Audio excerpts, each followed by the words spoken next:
À Félix Bauer, Prague, du 5 au 6, probablement 4 au 5, janvier 1913. De nouveau, j'ai mal, très mal travaillé, ma chérie. Qu'on ne puisse pas toujours le retenir, soit, mais que ça se dérobe comme quelque chose de vivant sous nos mains. Figure-toi qu'à présent, on ne peut même plus se fier aux lettres par express. Ta lettre express n'est arrivée au bureau qu'hier soir et je ne l'ai donc eue que ce matin. Mais comme avec une telle lettre on accélère dans la montée des marches, comme arrivé en haut on se presse contre la fenêtre, à 9h moins le quart, il fait encore bien sombre. Comme on a pour tous ceux qui s'interrogent, qui voient dans cette façon de lire des lettres une sorte de signe de reconnaissance, dans les affaires les plus incertaines, un signe d'acquiescement de la tête délivrée de tout souci. Et puis la seconde lettre est arrivée, nous étions ensemble à Francfort et nous nous sommes étreints l'un l'autre au lieu d'étreindre le vide de la chambre comme jusqu'à présent. Mais tu as un peu émoussé, ma chérie, le piquant inquiétant de ma question. Quand nous jouons avec elle, il faut jouer jusqu'au bout. Tu vois bien comment je suis dans le mal et dans le bien.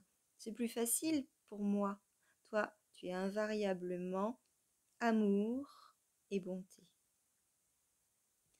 Présentement, pour dire la vérité, je suis dans de fâcheuses dispositions et tout ce qu'il y a de bien en moi, c'est ma colère contre moi-même.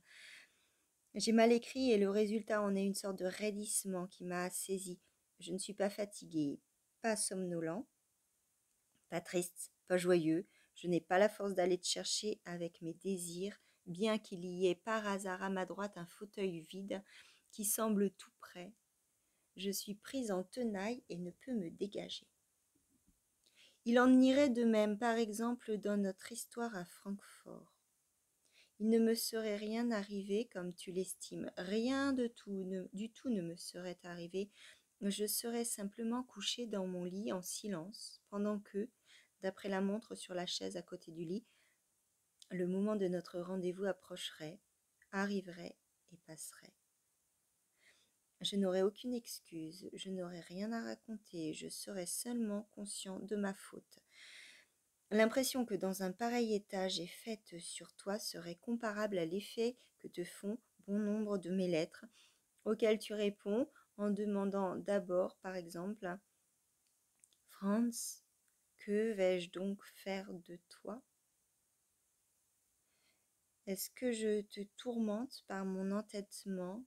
Mais comment l'entêté peut-il autrement que par l'entêtement convaincre qu'il dispose d'un incroyable bonheur venu du ciel qui lui est apparu un soir d'août ?